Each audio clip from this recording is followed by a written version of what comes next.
the keys that didn't fit. I was folding laundry when my daughter-in-law told me the flower shop was theirs now. Not in those exact words. She said it softer. She said it like she was doing me a favor, like she was letting me down easy because I was old and confused and didn't understand how business worked anymore.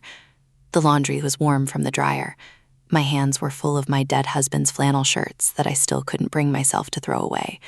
And she just stood in my kitchen with her arms crossed and said, "Mom, we need to talk about the shop." Her name is Courtney. She has been married to my son Derek for 12 years.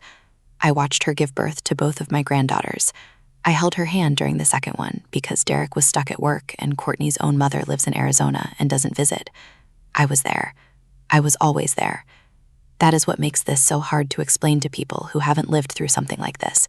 You don't see it coming because you trained yourself not to see it. You told yourself every red flag was just a bad day. Every locked door was just a misunderstanding. Every time your son looked at you like you were a stranger, you told yourself he was tired from work. The flower shop. Let me tell you about the flower shop. I opened it in 1998. My husband Tom had just been laid off from the paper mill, and we had 2 kids in high school, and I didn't know what else to do. I had always been good with plants. My mother was good with plants. Her mother before her. It was the only thing the women in my family passed down besides bad marriages and the ability to cry without making a sound.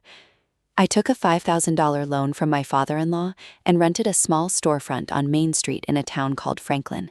Not the nice part of Main Street, the part where the awnings were faded and the sidewalk had cracks big enough to twist your ankle.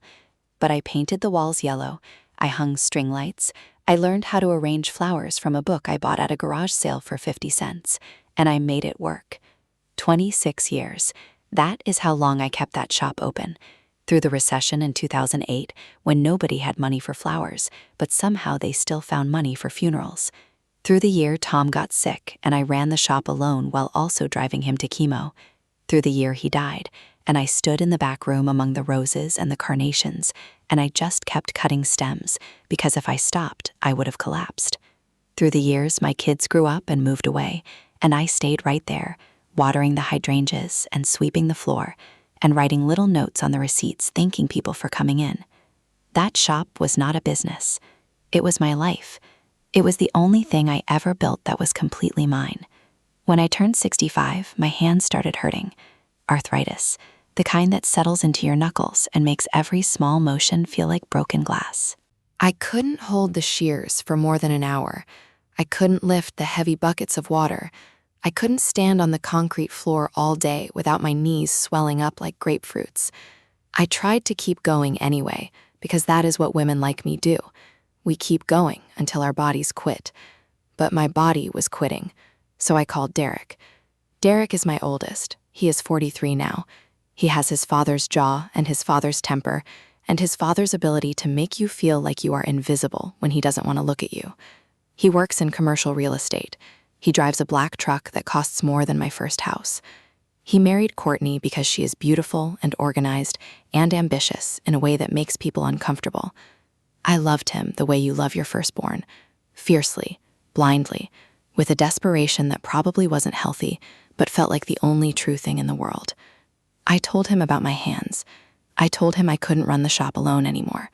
And he said, "Mom, why don't you let Courtney help?" Courtney had been a project manager before the girls were born. She knew how to run things. She was good with numbers. She had energy and ideas, and the kind of confidence that comes from never having failed at anything important. I liked her, I really did. She made Derek happier than I had ever seen him. She kept a clean house. She remembered my birthday. She called me every Sunday, even when she was busy. So when she came to the shop one afternoon in February and sat down on the stool behind the counter and said, "Mom, let me take over for a while until you feel better," I cried. I cried because I was so tired. I cried because someone was finally helping. I cried because I thought my family loved me the way I loved them. That was the mistake. That was the moment. If I could go back to that afternoon, I would look at Courtney with her perfect ponytail and her expensive boots and her clipboard, and I would say no. I would say, "Get out of my shop." I would say, "I will burn it to the ground before I let you touch it." But I didn't. I said, "Thank you." I said, "You are such a blessing." I said, "God gave me a good family." And then I went home and made lasagna for their dinner, because that is what grateful mothers do. The first year was fine, better than fine. Courtney had ideas. She modernized the website. She started doing weddings. She hired a young woman named Ashley who knew how to arrange flowers in that loose, wild style that people were paying hundreds of dollars for. Sales went up. Courtney showed me the numbers on her phone, and I felt proud. Proud of her, proud of Derek, proud that my little shop was still alive and that my family was carrying it forward. I still came in a few days a week. I worked the register. I watered the plants. I talked to the old ladies who had been coming since 1998. But mostly I stayed out of the way. I let Courtney run things. I trusted her. The small things started maybe 6 months in. Courtney asked me to sign some papers so she could open a new business account. Something about separating the shop's finances from the household finances. I didn't read them carefully. I trusted her. Derek was there. He said, "It's fine, Mom. It's just paperwork." So I signed. Then a few weeks later, Courtney asked me to add her name to the lease. She said the landlord wanted someone younger on the paperwork in case something happened to me. I thought that made sense. I was 67. My hands hurt. What if I fell? What if I died? Better to have Courtney on the lease so the shop wouldn't close. So I called the landlord and I added her name. Then the summer came and I had a bad fall in the shower. Cracked my rib. Couldn't drive for 6 weeks. Derek said, "Don't worry about the shop. We have it covered." Courtney said, "Rest, Mom. We will handle everything." And they did. Or at least I thought they did. I stayed home watching daytime television and feeling useless and lonely and grateful that my family was holding things together. The girls came to visit, Emma, who was 9, and Lily, who was 6. They brought me drawings and told me about their dance recitals, and I pretended that my heart wasn't breaking from the quiet of my own house. Tom had been dead for 4 years by then. The silence in that house was a living thing. It sat next to me on the couch. It followed me into the kitchen. It lay down beside me at night like a cold dog. When I finally went back to the shop in September, I felt something was wrong before I even walked in. The sign had changed. It used to say, "Francis's Flowers." Francis is my name, my mother's name too. I had painted that sign myself with gold letters and green trim. Now it said Bloom, just Bloom, like a trendy juice place, like something you would find in the city. I stood outside looking at that sign for a long time. Then I walked inside. The shop was different. New shelves, new lights, different music playing, something with a beat. Courtney was behind the counter typing on a laptop. She looked up and smiled and said, "Mom, you're back. How are you feeling?" And I said, "What happened to the sign?" She said, "Oh, we rebranded. Bloom is cleaner, more modern. Francis's Flowers sounded like a grandmother's shop." I said, "I am a grandmother." She laughed. She said, "Well, now we have a brand that can grow." I didn't know what to say. The shop smelled different too. Not like fresh soil and roses, like something sprayed from a bottle, like a mall. I let it go. That is what I do. I let things go because keeping peace feels more important than being right. I have done that my whole life. With my mother, who never said she loved me. With Tom, who drank too much in the early years and came home with lipstick on his collar, and I never asked because I was afraid of the answer. With Derek, who stopped calling me back, and Courtney, who started looking at me like I was a piece of furniture that had been moved into the wrong room. I let it go. I am a woman who lets things go until there is nothing left to hold on to. Another year passed. I turned 68, then 69. My hands got worse. I started taking shots in my knuckles, cortisone. It helped for a few weeks, then the pain came back. I couldn't work the register for more than an hour. I couldn't carry the flowers from the cooler. I was useless in my own shop. Courtney didn't say it, but I could see her thinking it. She was polite. She was always polite. But politeness is just a way of keeping someone at a distance without being rude. She would tell me about decisions she had made after she had already made them. She would show me invoices after she had already paid them. She would say things like, "I hope that's okay, Mom." And I would say, "Of course," because what else could I say? It was her shop now. Everyone could see that, except me. Derek stopped coming to the shop altogether. He said he was too busy with work. He said he would see me at family dinners. But the family dinners stopped too. Or they didn't stop. They just stopped including me. I would call on Sunday and Courtney would say, "Oh, we had dinner last night. I thought Derek told you." And I would say, "No, he didn't tell me." And she would say, "Oh, I'm so sorry. It must have slipped his mind." And I would sit in my kitchen with a frozen lasagna and eat it alone and pretend it didn't matter. The day it happened was a Tuesday, October. The leaves were turning, and there was that cold light that comes in the fall when the sun is low and everything looks like it's about to end. I drove to the shop because I needed to pick up a check. When I got to the shop, the door was locked. That was strange, because the shop should have been open. It was 10 in the morning. I could see the lights on inside. I knocked. No answer. I knocked again, harder. Finally, Ashley, the young woman Courtney hired, came to the door. She looked nervous. She opened it just a crack and said, "Frances, I don't think you should be here." I said, "Why not? It's my shop." She looked over her shoulder and then back at me and said, "Courtney's in a meeting." I said, "With who?" Ashley didn't answer. She just opened the door and let me in. I walked to the back room. The door was closed. I could hear voices. Courtney's voice, Derek's voice, and another voice I didn't recognize. A man's voice, deep, professional. I stood outside the door for a full minute just listening. They were talking about numbers, about assets, about a transfer. I heard Courtney say, "Once the title is clear, we can move forward." I heard Derek say, "She's not going to fight us." I heard the man say, "I need her signature on these 3 documents." And then I opened the door. Courtney was sitting at my desk. Derek was standing by the window. And a man in a gray suit was sitting in the chair where I used to sit when I wrote thank you notes to customers. They all looked at me. Courtney's face did something strange. It shifted from surprise to irritation to a smile in less than a second. She was good at that. She was always good at that. She said, "Mom, we didn't expect you today." I said, "What documents?" The man in the gray suit looked at Courtney. Courtney looked at Derek. Derek looked at the floor. And I knew. I knew before anyone said a word. I had known for a long time. I just hadn't let myself know. I walked to the desk and picked up the papers. My hands were shaking. The arthritis didn't help, but I could read well enough. They were transfer documents. Transfer of ownership. Transfer of the business license. Transfer of the lease. Transfer of everything. There was a line at the bottom for my signature. Courtney had already signed her name on the line that said new owner. I looked at Derek. He still wouldn't look at me. I said, "What is this?" Courtney said, "Mom, we need to formalize the arrangement. The shop has been under my management for 2 years. For legal and tax purposes, it makes sense to transfer the ownership." I said, "Transfer to who?" She said, "To me and Derek, 50-50. I said, "It's mine." She said, "It was yours, but you can't run it anymore. Your health, your age, we're just trying to protect what we've built, what we have built." Those words, they cut me deeper than anything else she could have said, because what we have built meant her and Derek. It didn't include me. It hadn't included me for a long time. I looked at the papers again. There was a valuation, an appraisal. The shop was worth $240,000. $240,000 that I had built with my own hands, with my own sweat, with the years I spent standing on that concrete floor while my husband was dying and my kids were growing up and my life was slipping away one day at a time. And they were going to take it. They had already taken it. They just needed my signature to make it legal.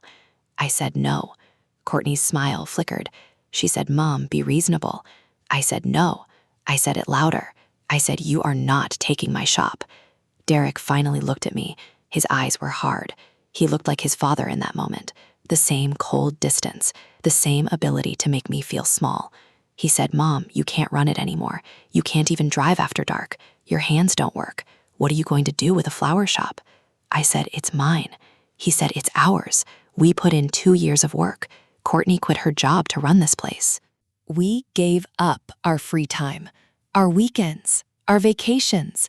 We built something while you sat at home watching TV. I felt like he had punched me in the chest. I said, "I raised you. I fed you. I paid for your college. I gave you the down payment for your house. I have given you everything, everything." And he said, "That was your choice." The man in the gray suit stood up.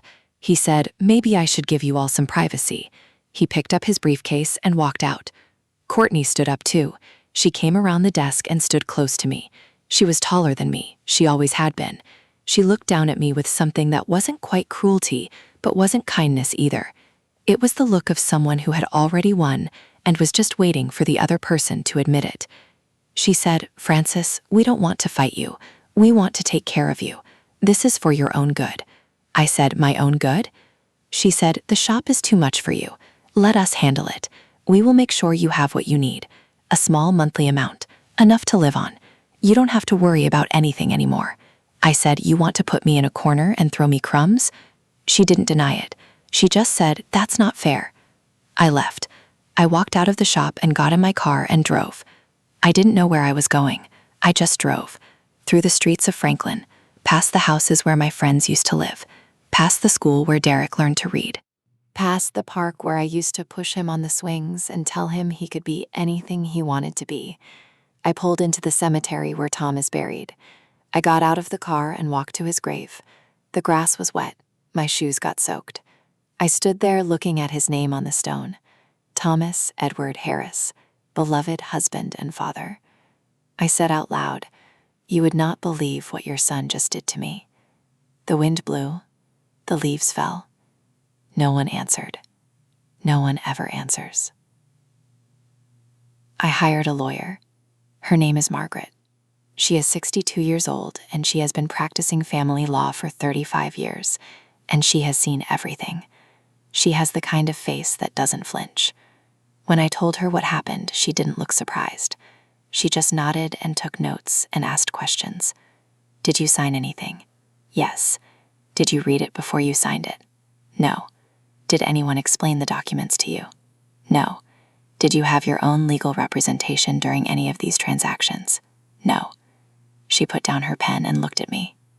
She said, "Frances, I am going to be honest with you. You made some mistakes." I said, "I know." She said, "They took advantage of you." I said, "I know."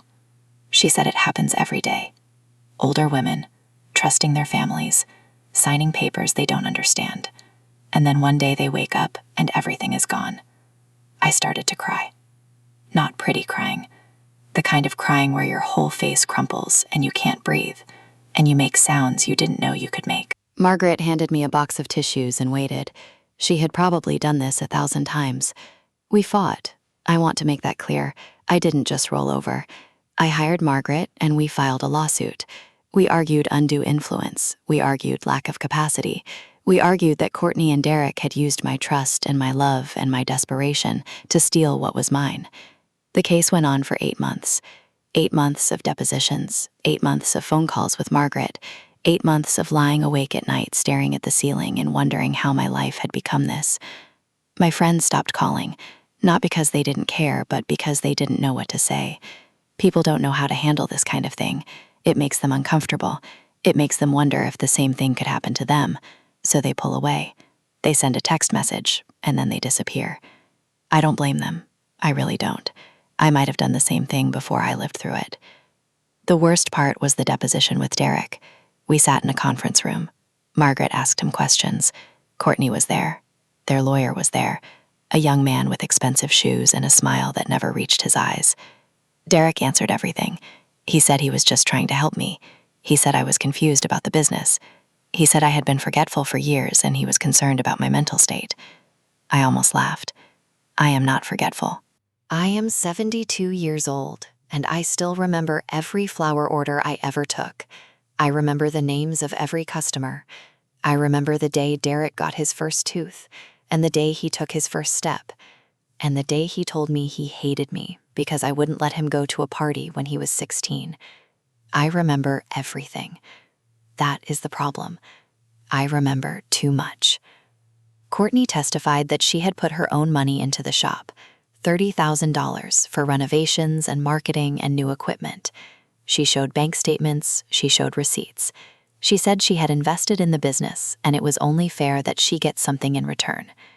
Margaret asked her if I had ever asked her to invest. Courtney said no. Margaret asked her if I had ever agreed to give her ownership in exchange for her investment. Courtney said not in writing. Margaret said, "So you just decided to take it?" Courtney said, "We discussed it." Margaret said, "Did Frances ever say you could have the shop?" Courtney said she was grateful for my help. Margaret said that is not an answer. The judge would decide that. The mediation was in a windowless room at the courthouse. Fluorescent lights, sticky floors, the smell of old coffee and desperation. I sat on one side of the table with Margaret. Derek and Courtney sat on the other side with their lawyer. The mediator was a retired judge named Reynolds. He had white hair and a kind voice, and the eyes of someone who had seen too much. He laid out the facts. The shop was worth $240,000. Courtney had invested $30,000. She had managed the business for 2 years. Derek had done some work, but mostly on weekends. I had owned the shop for 26 years and built it from nothing. The mediator looked at Derek and Courtney and said, "What are you offering?" Their lawyer said, $60,000 plus medical coverage for Francis for 5 years. Margaret said no. Their lawyer said, 75. Margaret said no. Their lawyer said 100. Margaret looked at me. I shook my head. Margaret said, "The shop is worth $240,000. Francis is the sole owner. You have no legal claim to it." Their lawyer said, "We have a signed document transferring ownership." Margaret said, "Obtained through undue influence." Their lawyer said, "We will let the judge decide." The mediator rubbed his eyes. He had probably been doing this for 30 years, and he was tired of watching families eat each other alive. We didn't settle. The case went to trial. A real trial with a judge and a witness box and a court reporter and everything. It lasted 3 days. I testified. I sat in that wooden chair with my hands in my lap, and I told the truth. I told the judge about the shop, about my hands, about how scared I was of losing everything, about how much I loved my son and how much I trusted his wife. I cried on the stand. I couldn't help it. The judge was a woman. Her name was Judge Patterson. She was about my age. She looked at me with something that might have been sympathy or might have been professional detachment. I couldn't tell. I never learned how to read women like her. Women who didn't give everything away. Women who kept pieces of themselves hidden. I was never that woman. I gave everything away. That is why I am sitting here telling you this story. Derek testified. He was calm, he was composed. He looked like the kind of son any mother would be proud of. He said he only wanted to help me. He said I was struggling, and he stepped in because that is what family does. He said Courtney had given up her career for the shop, and it would be unfair to take that away from her now. The judge asked him if he had ever discussed ownership with me before having me sign the documents. He said yes. She asked for specifics. He said we talked about it at dinner one night. The judge asked when. He said he didn't remember exactly. The judge asked if I had seemed confused or forgetful during that conversation. He said I seemed tired. The judge said that is not the same thing. Derek didn't have an answer. Courtney testified too. She was polished. She had notes. She had timelines. She had everything organized in a binder with color-coded tabs. She was the kind of woman who always had a binder. I admired that about her once. Now it just made me sick. She walked the judge through every improvement she had made to the shop, every new client she had brought in, Every dollar she had spent. She made it sound like she had built the shop from nothing, like I had just been some old lady who happened to be standing there when she arrived.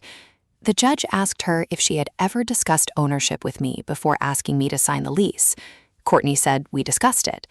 The judge asked what I said. Courtney said she was happy to have me involved. The judge said that is not an answer to the question. Did Francis explicitly agree to transfer ownership of the shop to you? Courtney hesitated. She said she agreed to let me manage the business. The judge said that is not the same as transferring ownership. Courtney looked at Derek. Derek looked at the floor. The same floor he had looked at in the back room of the shop that Tuesday in October. The judge took 2 weeks to make her decision. 2 weeks of waiting. 2 weeks of not sleeping. 2 weeks of walking past the flower shop and seeing the sign that said bloom, and feeling like someone had reached inside my chest and pulled out my heart. Margaret called me on a Friday afternoon. She said, "Francis, you need to sit down." I sat down. She said, "The judge ruled in your favor. The transfer documents are invalid. The shop is yours. Courtney and Derek have 30 days to vacate the premises and return control to you." I started crying again. Margaret said there's more. The judge also awarded you legal fees, about $40,000. And she issued a restraining order, preventing Derek and Courtney from accessing any of the shop's accounts or making any further changes to the business. I said thank you. Margaret said, "Don't thank me yet." She said winning in court is one thing. Winning back your family is something else entirely. She was right, of course. The shop came back to me, but my son did not. Derek didn't call after the ruling. He didn't text. He didn't show up at my door. He just disappeared. Courtney, too. The girls stopped coming for visits. Emma and Lily, my granddaughters, the ones I had held in my arms when they were born, the ones I had taught to make paper flowers in the back room of the shop, the ones who called me Gamma because Lily couldn't say Grandma when she was little. Gone. Just gone. I called Derek's phone 100 times. It went straight to voicemail. I left messages. I said, I love you. I said, I forgive you. I said, please don't do this. I said, we can figure this out. He never called back. He never called back. I went to their house. It was a Saturday afternoon. The truck was in the driveway. I rang the bell. No answer. I knocked. I saw the curtains move. Someone was inside. I knocked again. I said, Derek, I know you're in there. Please just talk to me. The door opened, but it wasn't Derek. It was Courtney. She stood in the doorway with her arms crossed. She didn't look angry. She didn't look sad. She looked like she had already moved on. Like I was a problem she had solved, and she was just waiting for the paperwork to process. She said, Francis, you need to leave. I said, I want to see my son. She said, he doesn't want to see you. I said, that's not true. She said, you sued us. You took us to court. You made us look like criminals in front of a judge. You think he wants to have dinner with you after that? I said, I didn't start this. You started this. You tried to steal my shop. She said, we tried to help you. I said, help me. You wanted me to sign away everything I had. She said, you're old, Francis. You're old and you're alone and you're bitter. And you're going to die with a flower shop that you can't even run because no one is going to help you now. No one. Those words stayed with me. They are still with me. You're old and you're alone and you're going to die. That is what my daughter-in-law said to me on the doorstep of my son's house. And my son was inside. He was inside listening to his wife tell his mother that she was going to die alone. And he didn't come to the door. He didn't say, Mom, I love you. He didn't say, Mom, I'm sorry. He just stayed inside with the curtains drawn and let his wife do what he couldn't do himself. I walked back to my car. It was cold. The sky was gray. The kind of gray that settles into your bones and stays there. I sat in the driver's seat for a long time. I thought about Tom. I thought about the early years, when we were young and broke and happy. I thought about the night Derek was born and Tom cried because he had never seen anything so beautiful. I thought about all the birthday parties and the Christmas mornings and the summer vacations at the lake. I thought about the family I thought I had. And then I thought about the family I actually had. The family that was waiting for me to die so they could divide up what was left. The family that saw me not as a mother or a grandmother, but as an obstacle, a thing to be managed, a problem to be solved. I still have the flower shop. I go there every day. My hands still hurt. The arthritis is worse now. I can't arrange the flowers like I used to. I can't hold the shears for more than an hour. But I open the doors every morning at 8 o'clock, and I turn on the lights, and I put fresh water in the buckets. Ashley stayed, the young woman Courtney hired. She stayed with me. She said she didn't know what was happening. She said Courtney told her I was retiring and that she was taking over. Ashley is 24 years old. She has purple hair and a nose ring, and she calls me Fran. Not Francis, not Mrs. Harris, Fran. And when I cry in the back room, she brings me tea and sits with me and doesn't say anything. She is not my family, but she is here, and that is more than I can say for the people who share my blood. The sign is back to Francis's flowers. I painted it myself. It took me 3 days because of my hands. It's not perfect. The letters are crooked in some places. But it's mine. It's mine in a way that nothing else in my life has ever been mine. Not my marriage, not my children, not my house, which is too big and too quiet and echoes with the sound of people who don't live there anymore.